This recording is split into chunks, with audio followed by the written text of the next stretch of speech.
가이사는 증시 각도기. 안녕하세요. 증시나 침판한 정입니다. 네, 안녕하십니까. 각도기 각산준입니다. 네. 재미없다.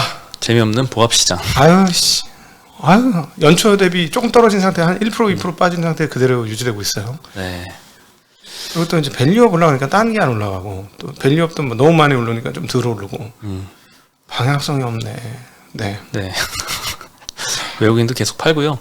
개인만 조금씩 사고 있습니다. 네. 네. 코스피, 코스닥 둘 다 뭐 거의 뭐 그러니까 보합에 가깝습니다. 어제 좀 신기했던 게 외국인들이 팔았음에도 불구하고 시장이 반등을 했다는 거 정말 신기했는데, 다시 돌아가면 타블이에요. 네, 외국인이 팔면 안 되고 사야 오르는 그런 시장입니다. 네. 네, 오늘은 뭐 전기가스업, 뭐 보험 섹터 이렇게 좀 상승을 했고 많이 오른 것도 아니에요. 오늘 밸류업도 전반적으로 은행주들도 많이 올랐다가 다시 좀 다 뱉어냈죠? 상승을 뱉어냈죠.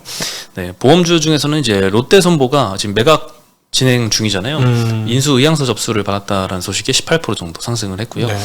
가스 주들 좀 올라가고 있습니다. SGC 에너지는 이제 1분기 어닝 서프라이즈가 났습니다. 네. 그래서 오늘 9% 정도 상승을 했고요. 운수장비에서는 조선주가 오늘은 좋았고요. 방산주도 괜찮았습니다. 네. 네. 그리고 운수창고 업종에서 어제 해운주들이 많이 떨어졌습니다. HMM은 영구채 주식 전환 우려가 또 새롭게 또 오랜만에 또 부각이 되는 것 같아요. 네. 오늘 또 7.5% 정도 하락을 했고 항공주들도 소폭 하락을 했습니다. 네. 서비스 업종에서는 게임주들이 크래프톤이랑 넷마블이 8% 5%씩 떨어졌는데 크래프톤은 블록딜이 있었고 뭐 떨어질만 했죠. 할인율보다는 조금 더 빠진 것 같아요. 네. 넷마블도 5% 정도 하락을 했는데 하이브 지분을 한 12% 정도 갖고 있더라고요. 이 영향도 좀 있긴 한 것 같아요. 네. 그리고 뭐 전반적으로 2차전지도 어제는 좀 좋았는데 오늘은 조금씩 소폭 하락하면서 화학 네. 섹터도 좀 하락해서 마감을 했습니다. 어제 하이브 얘기는 시간이 지날수록 점점 더 재미난 얘기들이 계속 귀에 들리고 있습니다. 나중에 얘기해 드리죠. 네. 뭐 어제 엔비디아가 사실 4% 정도 반등을 해서 네. 오늘 AI 관련주들 뭐 특히 HBM 쪽은 반등을 기대했는데 오늘도 별로 재미가 없었어요. 네, 반도체 주식들은 오늘 뭐 외국인들이 별로 안 사니, 외국인들이 팔았어요, 반도체. 재미없죠. 네. 일단 미국 회사 중에 이제 케이던스가 장 끝나고 실적 발표를 했는데 자동 설계 프로그램. 네. 네. 1분기 실적은 어닝 그 예상보다 조금 잘 나왔어요. 네. 근데 이제 2분기 가이던스가 조금 못 미쳤거든요. 그래서 시간외에서 6% 정도 하락을 했습니다. 네. 케이던스, 시놉시스 비슷한 회사인데 시놉시스도 2.6% 정도 시간대로 떨어지더라고요. 네. 그래서 뭐 이런 IP 업체들이 뭐 장기적인 성장 전망은 계속 좋죠. 이제 반도체 그 빅테크 회사들이 자체 개발도 많이 하면서 이런 네. IP 수요가 좀 증대할 것 같은데 어쨌든 24일부터 이제 메타와 그리고 이제 25일부터 알파벳, 마이크로소프트 이제 실적 발표가 계속 예정이 되어 있습니다. 네. 여기서 좀 AI 관련된 투자 수요가 좀 확인이 되는 게 필요할 것 같아요. 최근에 이제 UBS에서 그 투자 전망을 하향시켰잖아요. 빅테크들. 네.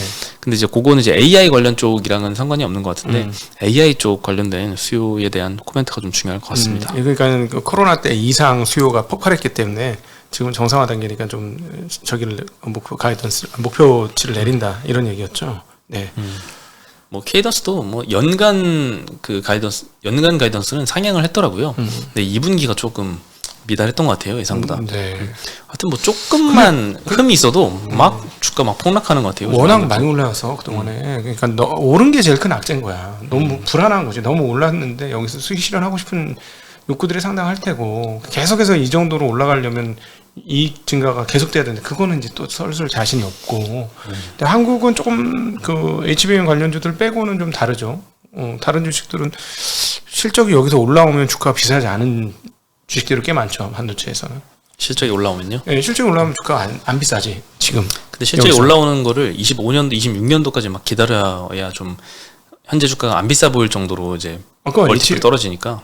아니 HBM 이런 쪽이야 뭐 많이 올랐으니까 그렇다 쳐도 그 기존의 레거시 쪽은 하나도 안 비싸요. 그렇죠. 레거시 쪽은 하나도 안 비싸요. 왜냐면은 이미 영업이익 대비 10배 내외 이런 회사들이 많이 있으니까 뭐 12배, 뭐 13배 이런 회사들은 이익 증가하면 바로 10배 언더로 떨어질 수 있는 거기 때문에 비싸진 않은데도 불구하고 이제 전체 업황이 좀 그렇고 그다음에 이제 그 TSMC에서 얘기했던 부분이 제일 큰 것 같아요. 뭐 자동차, 모바일, 일반 PC 이런 쪽의 생태계가 좀 별로다.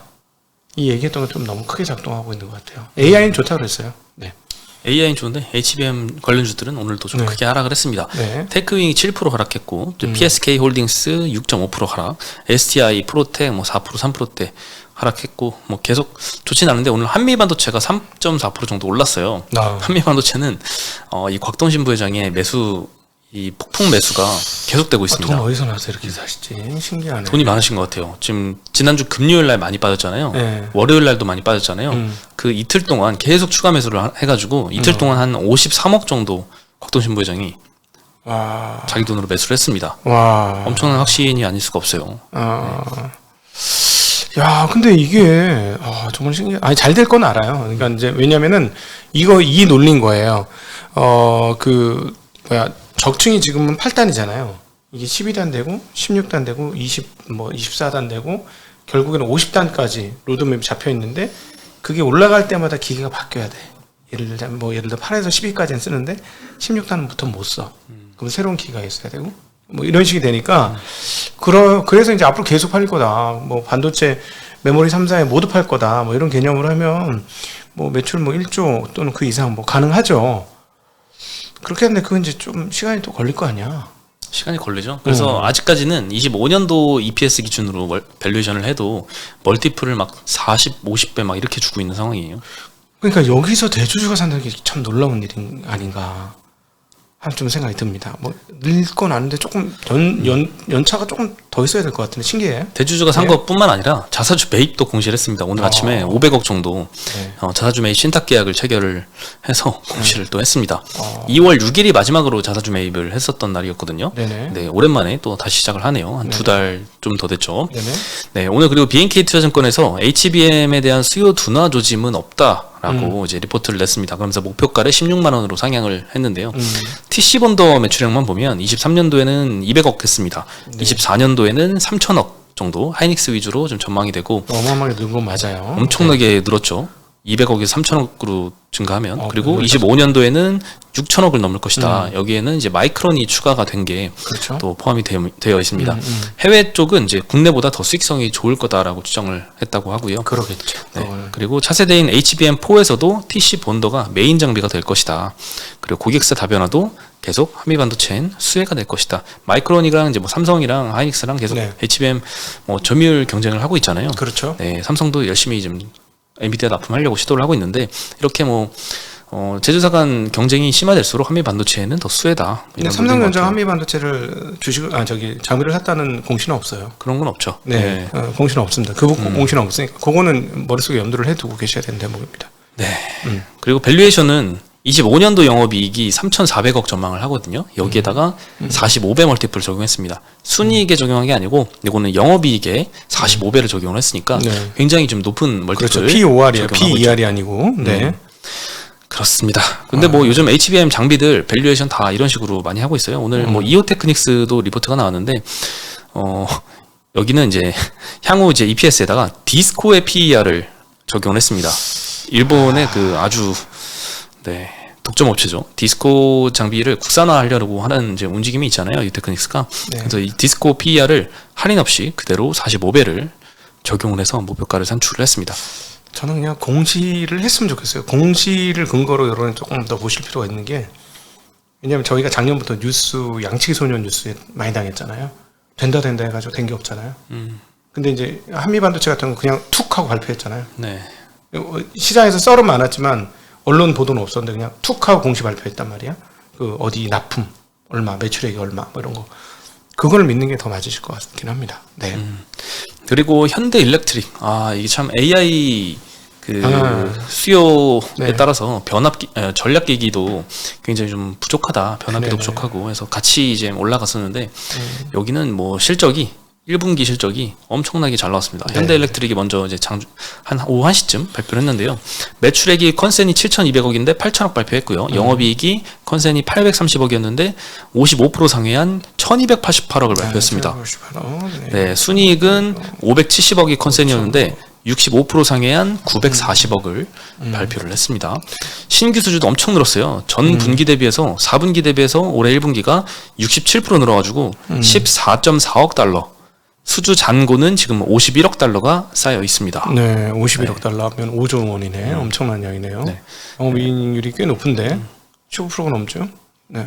몇 달 전에 봤을 때가 이제 네. 수주 잔고랑 시총이랑 거의 비슷하다 했는데 시총이 많이 올라왔거든요. 네. 근데 그걸 또 수주 잔고가 다시 또 따라잡고 있는 모습이에요.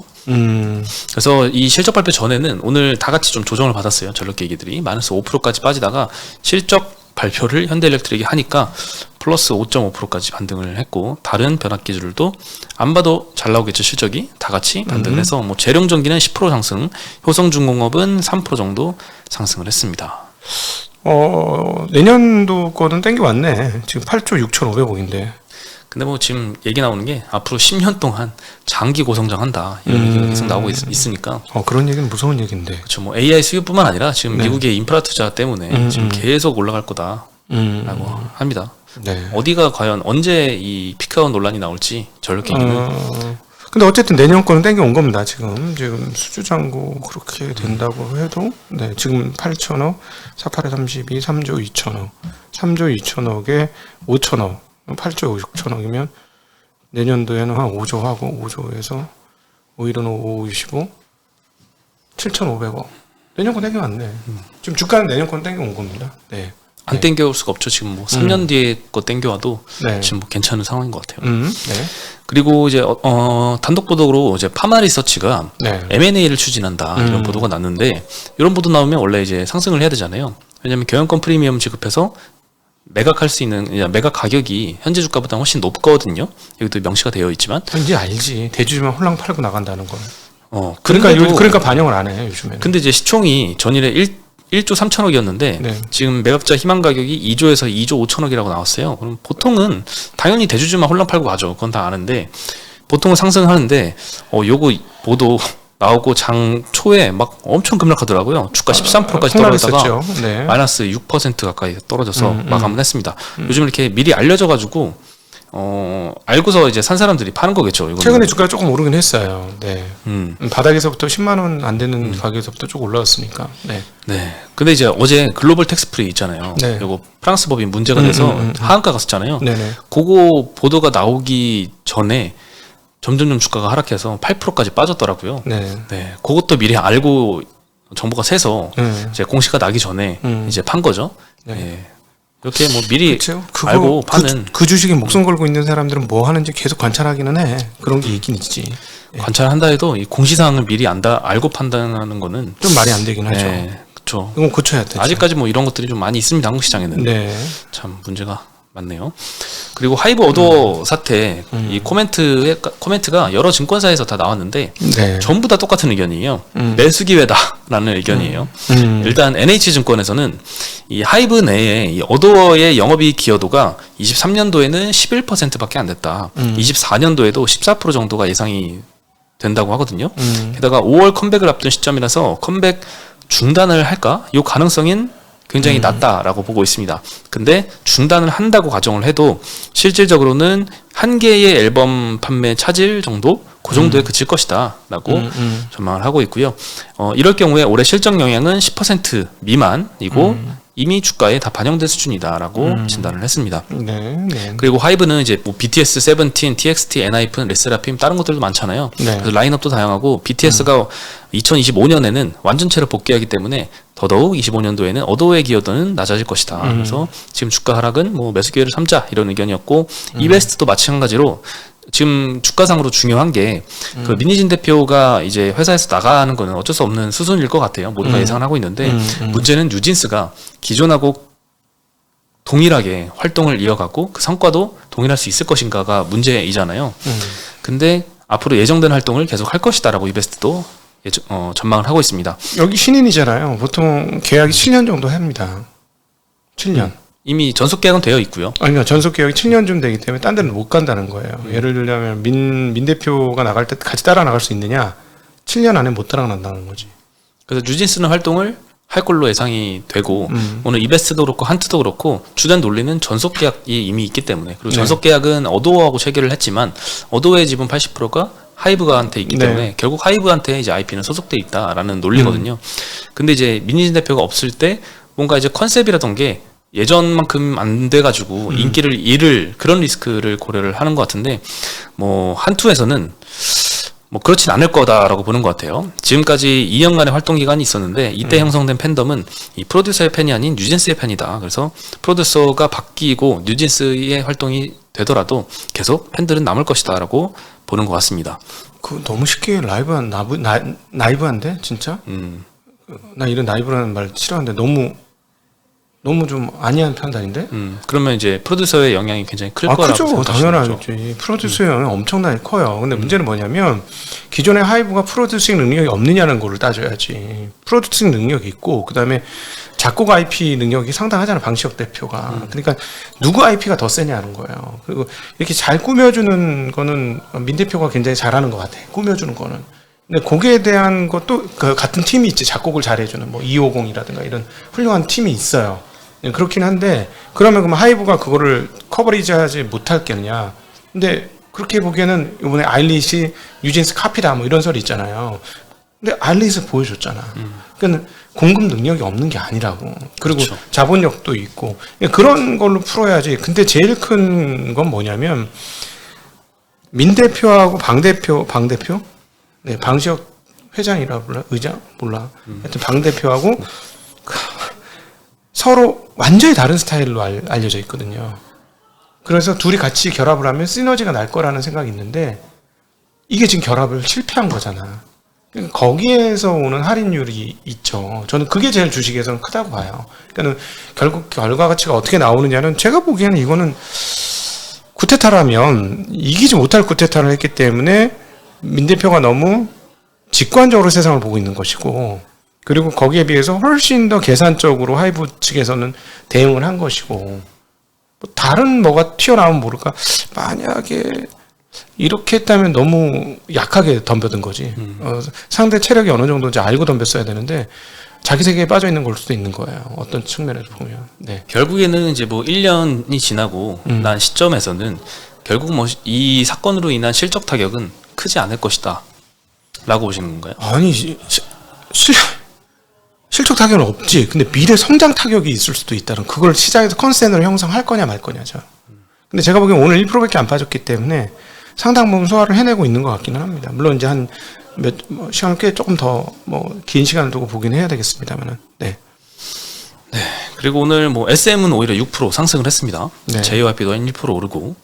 네. 그리고 요즘에 그 안 들리다가 다시 또 들리기 시작하는 게 PF 관련된 우려거든요. 오늘 그 3부 토건이 3월에 임직원 급여를 미지급해서 오늘 주가가 20% 빠졌습니다. 끝났네. 네, 한국건설업 면허 1호라고 해요. 시공 능력은 77인데 임금 체불이 발생했습니다. 2020년부터 4년 연속 적자를 기록 중이고 지금 남은 자본 총계가 1,000억밖에 안 돼요.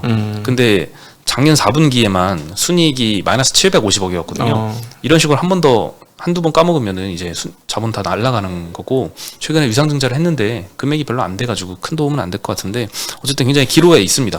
근데 그 월급 못 줬으면 끝난 거예요. 월급 못 줬으면 진짜 끝난 거야. 쉽게 얘기하면 왜냐면은 그 채권 저기 순서 있잖아요. 그거 옛날 학창 시절에 배웠을 거 아니에요. 네. 회계 공부할 때 그 제일 먼저 갚아야 되는 순위 있잖아요. 그 중에 급여가 상당히 고위권 상위권이에요. 그러니까 급여는 계속해서 채권으로 남는 거기 때문에 급여를 못 줬다 그러면 끝난 거지 뭐. 네. 그렇죠. 그래서 이렇게 어려워지고 있는데 유안타에서 이 증권사들에까지 부동산 PF가 전염되는 걸 좀 우려를 하고 있는 것 같아요. 네. 일단 4월 15일 날 나이스 신용평가가 자산 건전성 저하 가능성을 이유로 하나증권의 신용등급 전망을 하향을 했습니다. 지금 AA거든요, 신용등급이. 네. AA 등급을 내린 건 아니고 안정적 등급에서 부정적으로 전망만 하향을 했습니다. 보통 전망을 하향하면 추후에 시간을 보고 조건이 충족이 안 되면 등급을 내리겠다라는 표시거든요. 약간 사전 경고 느낌이에요. 근데 전망 등급을 내렸고요. 현재 지금 전망 등급이 부정적, 그러니까 앞으로 신용 등급에 하향될 리스크가 있는 회사들이 하나증권, 전망 부정적으로, 다울투자증권, SK증권 이렇게 세 개가 지금 다울이랑 SK는 이제 A 등급인데 둘 다 의견이 부정적이라서 향후에 뭐 A- 이렇게 떨어질 수도 있겠죠. 네. 그리고 현재 PF 부실 사업장은 이제 금리가 인하가 안 되면 대출 금리가 떨어져서 이제 부담을 좀 해소시켜주지 않으면 부실 리스크가 어쩔 수 없이 그렇지. 될 수밖에 없는 상황인데. 부실인데 누구나 금리를 낮춰줘. 그렇죠. 미국 금리 인하만은 모두가 지금 바라는 상황일 거예요. 아마 건설업종에서는. 근데 그게 지금 어려워지고 있는 수순으로 좀 가고 있기 때문에 굉장히 또 다시 한번 또 리스크로 시장에서 좀 대두가 되지 않을까 이렇게 생각이 좀 많이 올라오고 있는 딱 상황인 것 같아요. 네네. 네, 근데 이제 그게 보증사들한테까지 부실 우려가 좀 커지는 거죠. PF 부실 위험이 높은 증권사로 이제 자기 자본 대비 PF 규모가 70% 이상인 회사들이 메리츠, 하이투자증권, 다올투자증권 이렇게 뽑았고 50% 이상인 회사들은 KB증권, 현대차증권, BNK증권인데 그 뭐 PF 규모가 많다고 하더라도 부실 PF가 아닐 수도 있잖아요. 그럼요. 그래서 이제 후순위가 더 위험하고 중순위, 선순위일수록 안전한데 보통 증권사는 이제 중순위, 후순위로 많이 들어가죠. 그렇죠. 근데 이렇게 이제 질적인 측면도 고려를 했을 때 하이투자, 다올투자, 현대차증권, BNK투자증권이 조금 주시를 해야 된다라는 네네네. 의견을 좀 내고 있습니다. 네네. 리포트에선. 네, 그 뭐 레고랜드 사태 이후로 잠깐 좀 조용해진 것 같은데 다시 또 이제 금리가 또 미국 금리가 올라가면서 또 이런 우려가 좀 부각되기 시작하는 것 같습니다. 네. 이거 언제 또 건설사들은 다시 또 좋아지는 상황이 올지 모르겠네요. 네. 네. 집을 참 근데 집값은 계속 올라 고공행진이에요. 신기해요. 네. 뭐 고공행진까지는 아니고 뭐 크게 안 떨어지고 있는 정도 아닌가요? 전고점 근처까지 다시 올랐죠. 어디가요? 강남 어디 핵심 지역 그래요? 가격 다 올랐다던데. 그래요. 아 관심 없었어요. 강남 핵심 지역은 뭐 관심을 그렇게 기울이고 있지 않아서 그런가? 그런가요? 어디? 여기가 좋아요. 올랐죠? 강남에 계시면 정말 죄송한데 이쪽 서울시 중심 더 좋아요. 살기에. 살아보면 알아요. 광화문 쪽이요? 네, 제가 있어 보니까 난 강남 안 갈래. 내가 서울에 살려면 나는 광화문 살래. 이런 느낌이 있습니다. 네. 네. 그리고 오늘 뭐 SK스퀘어가 이제 크래프톤 지분 2.2% 약 2,600억 규모인데 요거를 블록딜 매각한다는 소식 때문에 크래프톤이 오늘 8% 정도 하락을 했습니다. 네. 할인율은 3에서 6%라서 보통은 뭐 요 정도에서 빠지는데 조금 더 빠졌네요. 네네. 네. 오늘 소식은 여기까지입니다. 네. 재미없는 시장이 계속되고 있는데 모두의 기대감을 부숴버리고 네. 그래도 뭐 때가 되면은 해가 밝겠죠. 네. 네, 현금을 있으면 이제 조금씩 이제 계속 이렇게 써야 되는 구간인 것 같은데 네. 실적이 빅테크의 실적이 어떻게 나올지 모르겠네요. 네. 테슬라는 안 좋을 것 같은데 들 터질 것 같아. 이미 많이 터졌잖아요. 너무 많이 터져가지고 안 터질 것 같아. 근데 이제 2분기 가이던스 향후 가이던스 어떻게 하냐. 근데 의외로 이 방어를 좀 하지 않을까 하는 그런 생각 많이 듭니다. 네. 근데 이제 문제는 엔비디아는 실적이 좋을 것 같은데 그거를 시장에서 좋네 하고 앞으로 계속 좋겠네라고 생각할지 너무 좋긴 한데 잘 모르겠네 이렇게 할지 좀 그것도 궁금합니다. 네. 네, 그 우려를 지금 반영을 하고 있겠죠. 네. 네, 참 변동성 엄청 큰 한 주가 될 것 같아요 이번 주도. 네. 네, 오늘의 소식은 여기까지고 내일 다시 인사드리겠습니다. 네. 안녕.